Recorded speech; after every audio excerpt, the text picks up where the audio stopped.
पहला प्रश्न जैसे सबका ही होता है कि स्पिरिचुअलिटी क्या है, आध्यात्म क्या है। तो मैं आप सभी से निवेदन करूंगा कि आप अपने दृष्टिकोण से, अपने व्यू से, हाउ डू डिफाइन स्पिरिचुअलिटी, आध्यात्म को, कि आपके हिसाब से क्या परिभाषा है। 3 मिनट हमको संक्षेप में अपनी बात कहनी है। मैं ये महसूस करता हूं कि ईश्वर के साथ जुड़ना, उस सुपर कॉन्शियसनेस के साथ जुड़ना, उस माइटी पावर के साथ जुड़ना और अपने आप को जानना, मैं कौन हूं, मेरे ख्याल में this is spirituality. Spirit to connect with the supreme spirit जो है, मैं इसको समझता हूं कि this is the spirituality.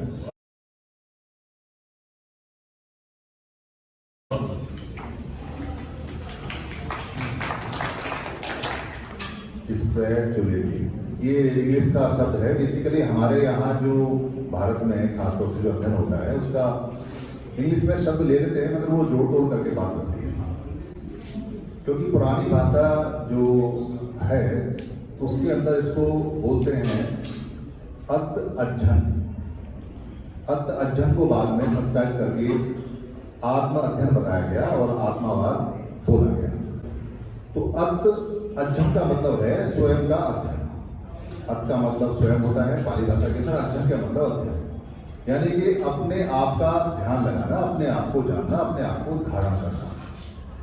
Spirituality बहुत कहा जा सकता है कि वो हवा में है, कहीं दिखाई नहीं देती या कहीं होती नहीं है, मगर जैसे मोबाइल के अंदर जो सॉफ्टवेयर नहीं दिखाई देता मगर होता है, वैसे ही शरीर के अंदर जो स्पिरिचुअलिटी है, यानी कि जिससे शरीर चलता है, वो होता है। पूरा का पूरा जो ज्ञान है पुराने लोगों का, जैसे इसको आप वेद बोलते हैं, 4 वेद बोलते हैं। वेद का मतलब वेदनाएं से, वेद है, वेदनाएं हैं, वेदनाएं दिखाई नहीं देती। आप देखेंगे, पकड़ना चाहेंगे, मिलेंगे, मगर आप ध्यान लगाएंगे तो वेदनाएं ढूंढ लेंगे। 24 घंटे वेदनाएं आपके साथ खेलती रहती हैं, आप उसके साथ खेलते रहते हैं। तो अध्ययन जो वेद का होता है, यानी वेदनाओं का होता है, वो स्वयं का अध्ययन है। दूसरे की वेदनाओं को आप महसूस कर सकते हैं, मगर अध्ययन अपने का कर सकते हैं। अपने अध्ययन के आधार पे उनकी वेदनाओं का अध्ययन किया जा सकता है। तो यहाँ जो हम बात करेंगे, जो स्पिरिचुअलिटी है, खासतौर से जो धम्म के अंदर, यानी जो बुद्ध की फिलॉसफी के अंदर है, वो हमारा जो सॉफ्टवेयर है, जो हमारा माइंड है, जो मन है, और जो हमारा रूप है। पुरानी भाषा में इसको रूप और नाम बोलते हैं। नाम का मतलब है सॉफ्टवेयर और रूप का मतलब है हार्डवेयर, यानी कि शरीर होगा। इसकी दोनों के अध्ययन को यहाँ अर्थ अध्ययन बोला गया है, यानी कि सेल्फ आपका स्टडी या सेल्फ एजुकेशन या सेल्फ जो भी आप जानकारी अपने शरीर की प्राप्त करते हैं उसे बोलते हैं। धन्यवाद।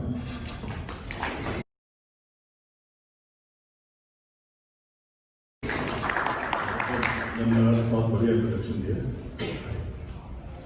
बहुत सही आपने कहा। स्पिरिचुअलिटी और अध्यात्म पूरी तरह से मेल में खाते हैं। शायद स्पिरिचुअलिटी उस लेवल तक, या समझ लीजिए बाहर के देश उस लेवल तक नहीं पहुंचे, उस अध्यात्म की गहराई तक नहीं पहुंचे, तो वो नाम स्पिरिचुअलिटी तक रह गया। शायद उसका मतलब है कि स्पिरिट्स की स्टडी या स्पिरिट्स के बारे में जानना। पर अध्यात्म शब्द और ज्यादा गहरा है जहां तक समझ में आता है। और अध्यात्म शब्द जो समझ में आया इस मनोशरीर यंत्र को, कि अपने और इस विश्व की गहरी सच्चाई को परत दर परत जानना, ये स्पिरिचुअलिटी है, ये अध्यात्म है। अपने को और इस संसार की गहरी सच्चाई को जानना। यहाँ पे हम कहने का मतलब है कि हम जिस जानकारी के साथ हम जीते हैं, अपने बारे में जो जानते हैं, अपने शरीर और मन को जानते हैं और इस दुनिया को जैसे जानते हैं, ये असली सच्चाई का बहुत थोड़ा सा हिस्सा हम जानते हैं। हमारी जो सच्चाई है, हमारा जो असली होना है, वो इससे बहुत गहरा है। और इसी तरह से इस विश्व में जो भी चीजें हमें नजर आती है, ऑब्जेक्टिव वर्ड जो भी नजर आती है, वो एक्चुअल वर्ड का बहुत थोड़ा सा हिस्सा है। तो और ये रियलाइजेशन स्टेप बाय स्टेप है, इसलिए बोला कि परत दर परत। इसको अगर हम इंग्लिश में बोलना चाहें, progressive realization of deeper truths about ourselves and this universe. We can give this definition of spirituality: progressive realization of, progressive means step by step, realization, not only knowing but realizing that truth about ourselves and this universe. We can define that as अध्यात्म, और इसको actually अध्यात्म शब्द से ही अगर जोड़े तो अध्ययन ऑफ आत्म, जैसा आपने कहा, मतलब भी अपना अध्ययन। तो जैसे कहा कि हम अपनी सच्चाई को जानना, वास्तव में देखा जाए तो अपनी ही जानना मोस्ट इंपॉर्टेंट है। अपनी जानेंगे तो विश्व की सच्चाई सामने आ जाती है। तो साधारण शब्दों में हमने कहा कि अपने और इस विश्व की सच्चाई को और गहरी सच्चाई को अनुभव से जानना, वो अध्यात्म है।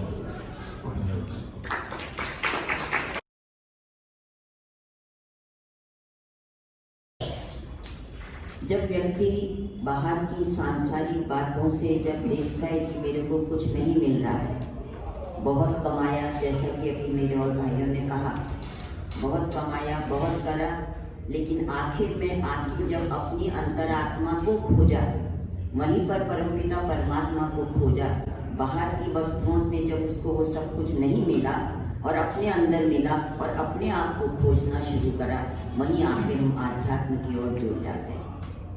स्वयं को खोजना, जो चीज बाहर है ही नहीं, हम उसे खोजते रहते हैं। आज प्रातः काल भी कहा था, कभी हम लोग धन में सुख खोजते हैं, कभी हम संतानों में सुख खोजते हैं, कभी परिवार में सुख खोजते हैं, बहुत खोजते हैं, बहुत खोजते हैं। शायद इसीलिए हमारे ऋषि मुनियों ने चौथा आश्रम संन्यास आश्रम बनाया कि खोजते रहो, घूमते रहो सारे आश्रमों में, आखिरकार आके उस परमपिता परमात्मा के साथ, जो एक अनादि शक्ति है, जिसे हम किसी भी डिफाइन में नहीं कर सकते, कोई परिभाषा नहीं दे सकते, वो अनंत है, अनादि है, निर्विकार है, सर्वाधार है, सर्वांतर्यामी है। उसके पास जब आके हम उसकी अपनी आत्मा को, अपनी आत्मा के अंदर उसको बिठा लेते हैं, उसका दर्शन कर लेते हैं, जब ये लगता है कि बाहर संसार में कुछ नहीं, जो कुछ है मेरे अंदर ही है, परमपिता परमात्मा भी यही है, सुख भी यही है, दुख भी यही है, सब हमारे विचारों का एक खेल है।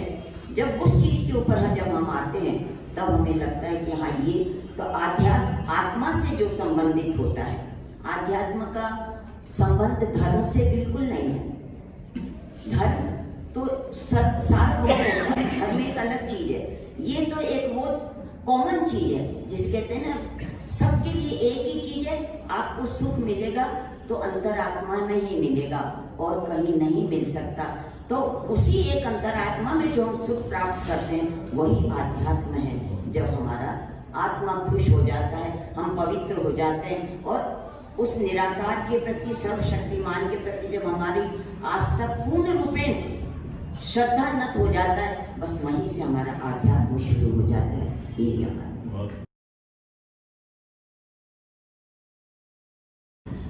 स्पिरिचुअलिटी का जैसे परिभाषा, डेफिनेशन जानने के लिए क्या है, अपने अपने व्यूज हैं सबके। रजनीश ने भी यही बताया था शुरू से। मैं आपके सामने गुरु ग्रंथ साहब का व्यू पॉइंट रखने का कोशिश करूंगा। स्पिरिचुअलिटी में क्या है डेफिनेशन।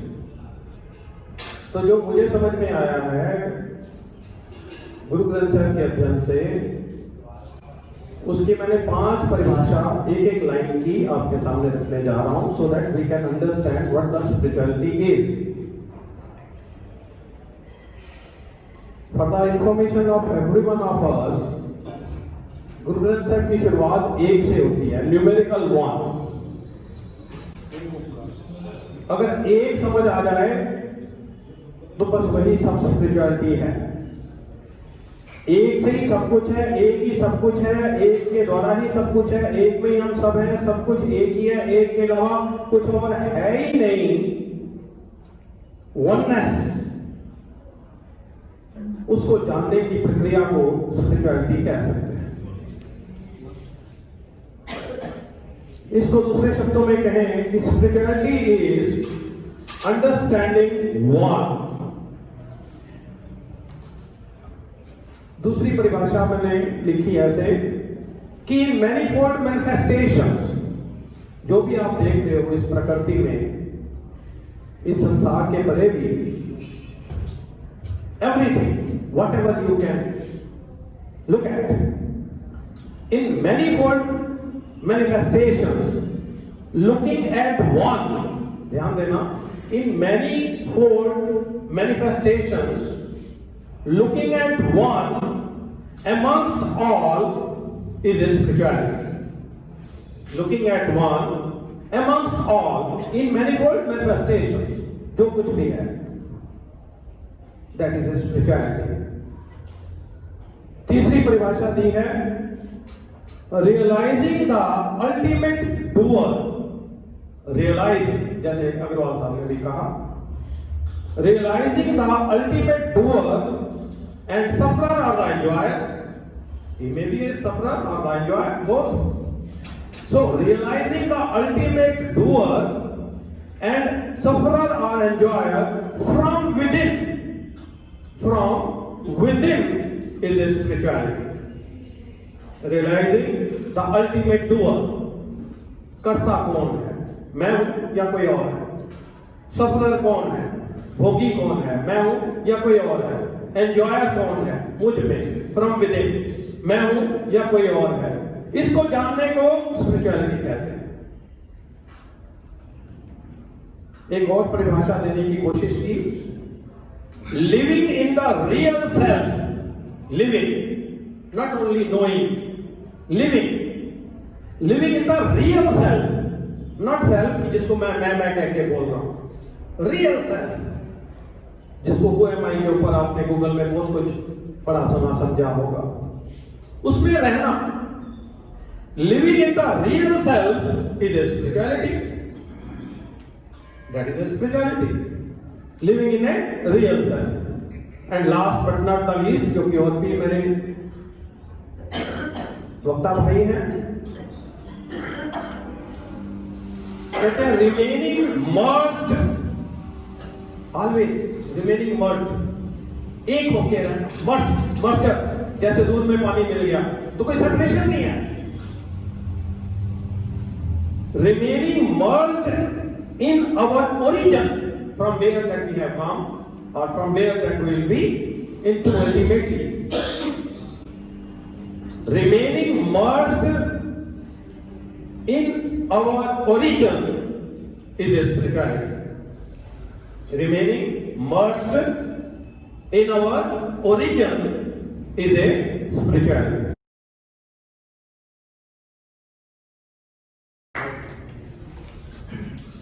ओम ब्रह्म सत्यम। स्पिरिचुअलिटी यहीं से शुरू है और यहीं समाप्त है। इसके बाद जो कुछ भी हम कहें, जो कुछ भी हम सुने समझें, वो केवल अपना इंटरेस्ट या अपनी इंक्विजिटिवनेस के लिए, जिसने ये समझ लिया कि ओम ब्रह्म सत्यम या एक ओंकार सतनाम, जैसे भाई साहब ने बताया, पूरा ब्रह्म ज्ञान यहीं खत्म हो जाता है। इसके आगे की व्याख्याएं केवल हमारी इंक्विजिटिवनेस के लिए हैं। कहाँ से आया, कहाँ नर जाए, कौन तेरो मुकाम, मंगल सार विचारना मानुष जन्म का काम। अब इसके बारे में हम एक कदम और आगे पर देखें। जब से जीव गर्भ में आया, 3 काल रहे भरमाया। पैदा होने से लेकर अंतिम श्वास तक आम जिंदगी तकलीफों से भरी हुई है। हम सोचे बच्चा गर्भ में है तो वो खुश है, बिल्कुल भी नहीं। इनफैक्ट जन्म मरण के चक्र से अपने आप को छुड़ा पाना, यही हमारा सबसे बड़ा कर्म है। और वो अचीव कैसे होगा उस पर हम बाद में आते हैं। हम सबको पता है मल मूत्र के थैले में उल्टा लटका हुआ जीव परमात्मा से बार बार प्रार्थना करता है कि मुझे इस नर्क से निकालो, मैं दुनिया में आकर के आपका स्मरण करूंगा, जैसे आपका आदेश होगा, जैसे गुरुओं का आदेश होगा, उस तरीके से अपना जीवन यापन करूंगा। लेकिन बाहर आते ही सब पलट जाता है जब हम माया में भ्रमित हो जाते हैं। तो as a child, as an unborn child, और मे बी 5, 6, 8, 7 महीने तक, जब तक बाहरी दुनिया से संबंध नहीं होता, बच्चा अनायास होता है, हंसता है, हाथ पैर हिलाता है, सब कुछ करता है। उसकी केवल एक ही कनेक्टिविटी है, वो है परमात्मा के साथ। और उसके अंदर यदि कोई विघन आता है तो वो सबसे समझदार बच्चा वो है जिसे हम बिल्कुल अबोध बालक कहते हैं, क्योंकि वो उसका 24 घंटे परमात्मा के साथ लिंक है। और जैसे ही उसको गीला होता है, गंदा होता है, भूख लगती है, तो वो उसके विघन पड़ता है। उस विघन से बचने के लिए वो रोता है ताकि उसकी निवृत्ति और पूर्ति की जा सके और वो अपने रूप में समाया हुआ रहे। जैसे जैसे हम बड़े होते हैं, हमारा परिचय माता पिता, भाई बहन, अड़ोसी पड़ोसी बड़े होते हैं, और स्कूल के और हमारे कोलीग्स, कॉलेज जाते हैं, उसके बाद फ्रेंड्स, उसके बाद जॉब के कोलीग्स, शादी, आगे अपने बच्चे, ये सारा हमारा जीवन नॉर्मल जीवन है। इसमें सुख, छोटा बच्चा होता है तो वो खिलौनों में ढूंढता है, उसका और बड़ा हो जाता है तो अपने ग्रेड, मार्क्स, अचीवमेंट में ढूंढता है, लेकिन वो सुख है नहीं। असली सुख वही है जो छोड़ के आया बच्चा और आखिरी सांस तक उसको वो इसी की तलाश है, अलग अलग चीजों में ढूंढता है पर मिलता नहीं। क्यों? क्योंकि वस्तु कहीं ढूंढे कहीं किस विदावे हाथ, जो हम बाहर ढूंढ रहे हैं वो बाहर है ही नहीं, तो हाथ में कैसे आएगी? ना बच्चों में, ना खिलौनों में। जीव केवल शांति चाहता है, यही उसका अपना जीवन है, यही उसका परिचय है, यही उसकी अचीवमेंट है यदि वहां तक पहुंचे। और उसके लिए ही हमें मानुष जन्म मिला है, उस के लिए हम प्रयासरत हों। वो कैसे होगा उसके बारे में अभी टाइम है, तो सेकंड राउंड में नेक्स्ट बात पर आते हैं। पर इसे जरूर विश्वास रखें कि जो जिस चीज की हमें तलाश है वो हम हैं, बाहर नहीं ढूंढना, लेकिन उस ढूंढने में रुकावटें क्या हैं? माया। उस माया से कैसे अपने आप को बचाना है, इस पर हम आगे चर्चा आगे बढ़ाएंगे। आई हो तो उसमें इस पर भी आया जाएगा। अपने आप में ओम ब्रह्म सत्यम या एक ओंकार सतनाम परिपूर्ण है। आध्यात्म या पूरी दुनिया, पूरा ब्रह्म ज्ञान इसमें समाया हुआ है, बाकी सारी हमारी एक्विजिटिवनेस है। Thank you.